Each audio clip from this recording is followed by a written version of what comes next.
Alright, Forex market situation update. Second time for the day today, guys. Big update on the pound versus the New Zealand dollar. As you're very well aware, we're following up on this one very closely. We decided to take action on this one right now. Crossing above 95.27. We think this was a false breakdown. We think this was price setting up bearish traps. Making it looks like it's diving, right? Basically attracting a lot of sellers just to turn back up and start to hammer. Pretty much, that's the bottom line. We highly suspicious that that's the case, and the reason is simple. We got ourselves this X-ray vision tool that exposes the real support and resistance levels here. And we've seen 95.27 being breached, and then of course price is coming back up. If we switch the monthly chart, this is what we see, right? We see that spike right across that 95.27.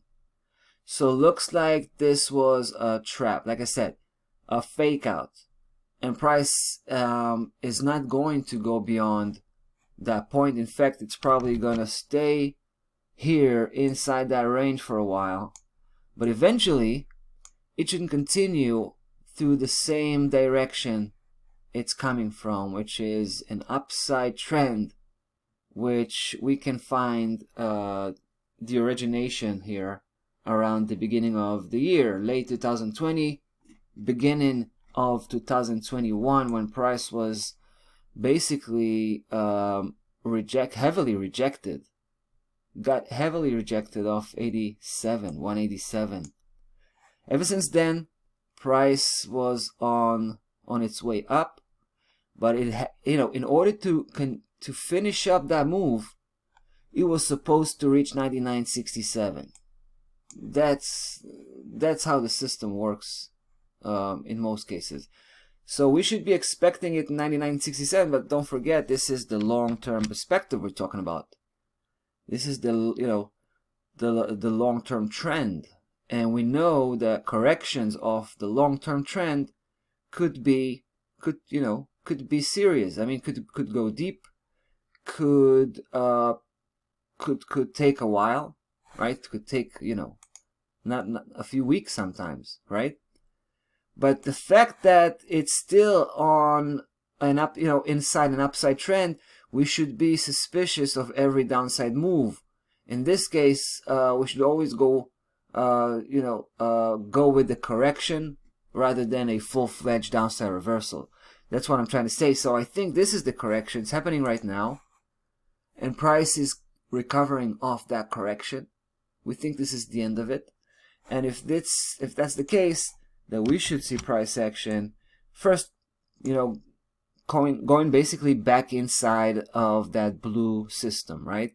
So it's going to go to 97.62. It's going to find some resistance there. It's going to trade maybe a little bit sideways for a while before it picks up the pace and just accomplish the move that it was set to accomplish when everything started here off the bottom of 87, right?